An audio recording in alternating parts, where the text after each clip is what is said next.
What is up, people? Welcome back to Blue Chip Prospect for the last video before the draft, the final ranking from 16 to number 1. So let's get this started right away. So at number 16, we start this with Greentree, who's the last player out of that 4th tier that started in the previous video. Greentree is a big dude at 6'3", 215 pounds, who had a fantastic season on a very mediocre team with 90 points and 36 goals.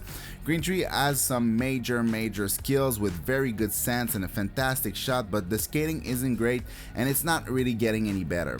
When I made my scouting report on him, I expected it to progress a little bit over the season, but I did not see any significant improvement, if improvement there was at all.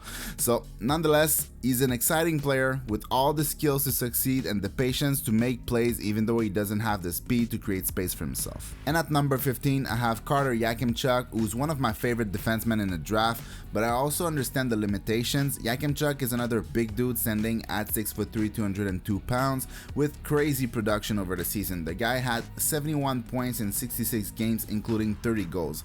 There's not many Ds in the last 25 years with 30 goals. There's Yakemchuk and then there's Jan White, which doesn't sound too promising, but he's a different beast. Yakemchuk has some of the best hands, if not the best hands of all defensemen in the draft. He can walk with the puck through everyone and dish the puck to an open player or release one hell of a shot. Offensively, he's spectacular. He's really fun to watch. I'm not sure it all translates to the NHL, which is why he's in tier 3 instead of tier 2. There's more projection question marks and more risk when it comes to defense and skating. Some things his skating is fine, but I don't like it. I don't think he's explosive or fast, but with some work on his defense and on his skating, he has the offensive game to be a very serious defenseman in the NHL, but there's significantly more risk than all the other defensemen above him, in my opinion, which doesn't mean that he couldn't end up better than some of those in the end. And at number 14, continuing into that 3rd tier, I have Eiserman, and honestly, I don't really like it. I think Eiserman should be higher with how dynamic his goal scoring is, but even if none of the player above him have the potential to score goals like he can, they all have different elements to their game that make them easier to project, or that I feel have the potential to have a greater impact on their team overall. I love Eiserman, and I could have him as high as 10th, but he haven't shown the progress to be placed above the following players in this list. Eiserman had 89 points, 58 goals in 57 games, which is crazy, and he followed that up with 10 points, 9 goals in 7 games at the U18s. The goal scoring is out of this world, but he can't create most of it on his own. He needs someone to attract coverage on himself, to open space on the ice for him to slot it and shoot the puck. Without someone to think the game for him and basically do all the work, he isn't doing much. It's hard to see him being a threat at 5v5. Not impossible, because there are times where he can catch and release that puck close to the net or in the middle of the ice, but it's not consistent. But whenever he gets the puck in the offensive zone, he's a threat to score, that's for sure. I'm having a hard time making my mind about him because I was 10 times more excited about Caulfield in his draft here than I am with Eiserman, but there's definitely a world where Eiserman end up the top 7 or top 6 player in this draft, just that the risk in picking him that high is higher than what you would like. And at number 13, I have Helenius, and that could look very bad in a couple years from now. Helenius is a 5'11" center who weighs in at 190 pounds. He played in Liga all season, where he had 36 points, 14 goals in 51 games, which is similar production to a guy like Parekh Laine. Everything he does is good to very good, and it's mixed with high-end hockey sense. He has absolutely no issue making plays at full speed off the rush or slow the game down, handle the puck in tight, and make plays through gaps and hits the tiniest lanes. He works hard. He skates well, he shoots well, he gets his own puck, he works hard along the board, he doesn't give up without the puck, and he uses his teammate plenty to move the play into dangerous areas. He had a less than ideal U18, but he was too good in Liga in the season for me to push him down because of it. To me, he projects like a Nick Suzuki, a smaller than ideal, capable top line center that can do everything very well and is very smart, but would ideally center your second line if you were contending for a cup. You get that at 13, and that's a home run in my opinion. There's no other way around it. And at number 12, I have Iginla, and I know it's lower than many people have him, but it speaks to the quality of player in this draft. Tige is a top 10 pick all day, every day, but there's just so much talent at the top of the draft that just like Eiserman and Helenius, he falls down a little bit due to other players in front of him having game-breaking talent. Tige is a safe pick that also have a high ceiling. Those are pretty rare outside of the top 10. Iginla had very good numbers in the dub with 84 points and 47 goals in 64 games, which is similar numbers to players like Barzal and Tyler Ennis and Hanzek from last season, except that Barzal can shoot to save his life. Over the season, he had one of the most obvious and rapid progression while being one of the youngest player in the draft. He does everything well and he plays to win. He's a very good shooter. He has some playmaking element in his game. He's very good to get the puck from the wall to the inside. He can play through contacts and he even invites contact to make plays. He works really hard off the puck, on the forecheck, along the board, and he can finish from in tight or from distance with a plethora of different shot and releases. There's a ton to like about Iginla, and then there's also the bloodline. I am sure he will be taken before where I have him, and I understand it, but even though he could be flipped with anyone in the third tier, he could go as high as 10th overall on my list, but higher than that, I feel like it would be leaving some talent on the table, even though it would be a fantastic pick. And at number 11, another player who had a crazy progression over the season, and that is Beckett Sennecke. Sennecke's stats don't shine really bright with 68 points, 27 goals in 63 games, but he's that player for who the stats and the eye test just doesn't fit whatsoever. He's just so much better than whatever his numbers suggest. There's a point in the playoff where everyone started thinking of Iginla in the top 10 because of his production. Well, Sennecke had basically the same production in the playoff, if not a tiny bit better. Sennecke is also a 6'2", probably 6'3" player by now, who skates really well and literally has some of the best hands in the draft. He's super rangy and agile. He can basically walk through the whole team sliding pucks between legs and sticks and toe drag his way to the net. He's a fantastic handler, but also really good at keeping the puck out of reach and control it with his arm fully extended. There's a lot of filling out to do. He needs to get much stronger, but someone said it best, and I don't remember who it is, but he said he has a small player game in a big player body. Once he fills that body and becomes stronger on the puck and in battle, it's hard not to see him becoming a dominant winger. He's smart, he's fast, he has very good vision and a solid shot. He has handling skills for days and a manipulation game that really stands out. I really wanted to have him in my second tier, just like my next player, but there's just a little bit too much risk because of the production. The difference between tier 3 and tier 2 isn't very big. It's either that the projection is a little riskier like Yakemchuk and Sennecke, or that the ceiling is a little bit lower like Iginla. But all those players could be picked in the top 10 and I wouldn't bat an eye about it. And for the last player in my third tier, I have Trevor Connelly, and honestly, if that story did not exist or if that article by The Athletic never existed, I'd have Connelly on par with Catton as my third best forward. But because I don't have the resources to investigate or the time or the will to do it, I can only go by what we hear and what I can read. So for that reason, I knocked him out of the second tier, but make no mistake, he's a second tier talent all day long. Probably the second or the third most dynamic forward in the draft, with some hockey sense question marks though. Connelly at 78 points, 30 goals in 51 games, which is really good production. It's on par with guys like Kyle Connor and Logan Cooley in his draft year, even though Cooley played for the US and TDP. He's also a 6'1" guy, but he's very lean, so height won't be an issue, but he's gonna have to spend some time in the gym, that's for sure. Connelly's got one of the best toolkit in the draft. He's a speedster, he's a very good skater, he has crazy hands one-on-one, a fantastic shot, he can hit the tiniest seam with the puck when he passes it, and he never stops manipulating the opponent in front of him, while also playing with an edge and compete on and off the puck. He's one of my favorite players in the draft and one of the players with the highest offensive ceiling in my opinion, but it will all come down to character for him. I am persuaded that I will regret putting him out of my top 5, but if the character issues are real, that's more than enough to derail a career, so time will tell. And at number 9, and the first player of that second tier, I have Catton Lindstrom, and Lindstrom is a 6'3", 214-pound center who had 46 points and 27 goals in 32 games. When you take the size, the skating, the shot, the hands, the physicality, Lindstrom has a close to perfect NHL toolkit. I'm not as high on him as other public lists, but he's in that second tier, meaning that he could be drafted as high as second overall, and it would make sense to me. I've seen a lot of Quinton Byfield come, but for me, I don't see it. But I really like Corey Pronman's come of Chris Kreider. First, Lindstrom is way more of a play finisher than a play creator. He can finish at the net or on the rush. He's physical and competitive. He's unstoppable when he gets up to speed, and he's disruptive. If he plays center in the NHL, he might get more points than Kreider, especially more assists by getting more touches and more opportunity to pass the puck to an open player on the outside while driving the middle third of the ice. But there are more purely talented players in the draft like Demidov and Catton, for example, but Lindstrom brings elements that are extremely hard to find for a top 6 or even a first line player, which is why there's no chance that he drops at number 9. And at number 8, I have Parekh, and boy is that guy good. Parekh is a 6 foot 180 pound right shot defenseman with amazing smarts and amazing mobility. He got 96 points and 33 goals in 66 games. Those are out of this world numbers, and they come with a fantastic toolkit and probably the smartest player in the draft.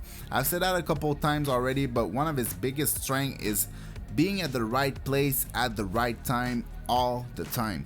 He seems to always be where the puck was going, and he always seemed to have an open seam for a high danger pass on reception or within 1 or 2 touches or 1 or 2 strides. His offensive flair is impeccable. The vision, the brain, the skills, the four-way mobility, and the shot, it's all special, so much so that it just looks too easy and slow for him. He looks like what I look like when I play against my 7 and my 9-year-old. The question is more about the defense and finding a balance on the breakout between high risk, high reward plays and just getting the puck out efficiently. He's very easy to play against, there's no physicality in his game whatsoever, and he 100% rely on positioning and stick placement to defend the interior, and even against the rush, he isn't aggressive in his gapping. He's a work in progress. He could be a power play specialist a la Shane Gotis Bear, or he could become a future Eric Carson or something like that. So in the end, we'll see. And at number 7, I have Artyom Levshunov, and I know this is a little bit against the grain, but I can't come to put him higher. It's not like I didn't try, I just prefer the other ones. Levshunov is a 6'2" and 209 pound right shot D that skates well and have very good offensive sense. He put up 35 points in 39 games in the NCAA level, which is really impressive, and you couple that with the frame, the sense, the skills, the skating, and you have the foundation of a future number 1 defenseman who can also play on your power play. I'm not as high on him as most public lists because I'm just constantly unimpressed. I recognize the overall package, but when I watch him, the risk management, the defense are questionable, and even the offense, I have questions. I'm not sure he will put the same points on the board in the NHL, but the ceiling or the projection with how much he progressed over the last 2 years is sky high. My player card for Levshunov looks better than the player card for my number 1 ranked defenseman, but I'd give my number 1 ranked defenseman a much higher chance to attain those grades than I would give Levshunov. But nonetheless, Levshunov have a potential that very few in this draft have. If he puts it all together, he could be the best defenseman in this draft class, while also having one of the highest floor in the draft. There's no doubt he's being picked high. He has the safe floor of a top 4D, but also the potential to be a star defenseman in the league. It all comes down to how much you believe in that potential. And at number 6, I have Anton Silayev, and Silayev is a 6'7" left shot defenseman that played the whole season in the KHL, and he played some good minutes. He averaged around like 14 or 15 minutes of ice time and about a minute of power play. Most of the power play time was taken by Bogdan Konyushkov, so he didn't have much chance to set up and make plays, but he did play on the power play. Silayev isn't going to wow people offensively, but I also think that his offensive potential is higher than what people are giving him credit for. He has good vision and good hands, good skills overall, and he moves well along the blue line. It's not easy to play defense in the KHL at 17 and putting up some points while doing so that is more than good enough for me. But obviously the main reason a team will pick that guy will be for his defense. He's very solid defensively with some polishing to do positionally, but the skating, the reach, the physicality, and the puck management are all top tier. He's not just defending, he's taking the puck away and moving it the other way. He's literally blocking half the ice. Even on dump-ins, who's going to dump the puck on the side of a guy who can beat you in a foot race or beat you physically? He can just take the puck back, escape the pressure, and move the puck. It's not perfect, but no one is expecting a 17, 18-year-old to be perfect in the second best league in the world. I don't see the Hedman comparison that was being made at the beginning because he doesn't have that kind of impact offensively, but he has the toolkit and the skills to become one of the best best the true two-way defenseman in the league, and the type you don't want to face in a 4 of 7. And at number 5, I have Sam Dickinson, and I hesitated between him, Silayev, and Levshunov here, but I went with the one who has shown the most dynamic qualities consistently over the season. Obviously, like every other D's out there, there's work to be done. There's nights where he needs to clean up his breakout and simplify his game, but when he puts it all together, he's just unstoppable. And everyone is like that. Nobody can tell me with a straight face that Levshunov doesn't have anything to work on. There's nights he's completely absent on the defensive side of the puck. So obviously there's work, but Dickinson on a night where everything click, he's better than Levshunov or Parekh or Silayev when everything clicked for them. Dickinson is 6'3" and he's another fantastic skater. He defends well and his offense doesn't come at the expense of his defense. He will defend the rush, retrieve the puck, move the puck in transition, and then he will think about offense. He's not a offense first type of guy, and he still ended up with 70 points in 68 games. From the offensive blue line in, he's not the most dynamic play creator, but he's confident with the puck on his stick. He moves and make plays and have a power bomb from the blue line. He has the skating to catch up and trail the play as the fourth forward, or lead the rush and be aggressive and then come back to defend his zone. He has a long reach and he's somewhat physical, but he would gain to be more assertive and consistent. Overall, the potential is sky high and the floor is also very high. Even at his ceiling, I don't think he can put up numbers like the Parekh and Levshunov of this draft, but defensively, I think he eclipses both of them. And at number 4, I have my boy Berkeley Catton, who's been electric since the beginning of the season and even before at the Linka Gretzky. He's a 5'10" center, so definitely not ideal, but he plays like he just don't care about that. He's a hard-working player and will get to the middle of the ice and even bring the puck to the net himself if that is what is needed. I don't know how a guy like Logan Cooley was picked 3rd overall, but we never even hear about Catton in the top 10. At this point, hasn't Catton proved that he was top 10 worthy? The guy had 116 points and 54 goals while playing ridiculous minute on his team, killing penalties and on a not so good team, and also being the one and only focus of the other team night after night. He's so good, there's nothing that he can't do. He's a dynamic skater who can make plays at top speed. He's a dynamic handler who's very evasive with a dynamic shot. He can pass the puck even better than he can shoot it. He has vision for days. He competes hard. He back checks. He supports his defense. He's a manipulator in transition. There's just so much he excels at. Does he need to get stronger? Obviously he does, but that shouldn't stop a team from picking him high in the draft when everything else about him is high-end to elite. Overall, he's just a fantastic player, and I wouldn't hesitate to pick him in the top 5, not even 1 second. I thought long and hard about who to put number 2 and number 3, because honestly, I think I like both Demidov and Buium just as much, so I created the tier 1.5. The thing is that Buium is a special defenseman. He can move the puck and create offense with the best of them, but he's also a very good defender. He was put on that shutdown pair in the final game against Boston College to shut down their top line, and boy did he shut them down. It was not an individual effort, but he was a big part of that shutout. He's never going to be a strong physical defenseman standing at 6 foot and 185 pounds, but he's very active and in your face as a defenseman. He competes really hard and he will try to stop you with all that he's got. Offensively, he's so elusive. Every move is a manipulation, every stride is a deception. He's just so light on his skates and explosive at the same time that he can really exploit the openings he creates with his non-stop deception. He's also gifted with great vision and handling skills and the ability to hit seam with his passes with consistency. He creates offense at an incredible pace, and he's also the best transitional defenseman in the draft. He has the potential to be elite in all 3 zones in the NHL. Even though I spent most of the year with Dickinson as my number 1 D, I firmly believe that when it's all said and done, Buium has a high chance to be the best defenseman out of this draft, some type of Miro Heiskanen or Adam Fox for the team that picked him, so that's why I have him in the same tier as Demidov, because a defenseman of that level is at least as valuable as most wingers in the NHL. And at number 2, I have Ivan Demidov, and Demidov is now a 6 foot, 190 pounds winger that is the most electric talent in the draft. He had very good stats in the MHL with 60 points in 30 games. It's a little hard to compare because usually players of that level plays in the KHL or the VHL in the draft year. But if we compare with a player like Mishkov, for example, Mishkov had almost the same production in terms of point per game, but he did it in his draft -1 season. So while it's fantastic production, there's just not much to compare with. In terms of skills though, he's absolutely dynamic and also extremely smart. He's a hard worker with some of the craziest hands for a draft eligible player, but he's smart enough to combine them with other skills and placement on the ice to get the most out of them. The way he just dangled through the first layer of defense and passed the puck to a line mate on the outside and reposition himself in open ice for a high danger chance shift after shift is just incredible. Even though he has crazy skills, he understands that moving the puck with line mates and create chaos in the offensive zone is just way more effective than going through the whole team on his own.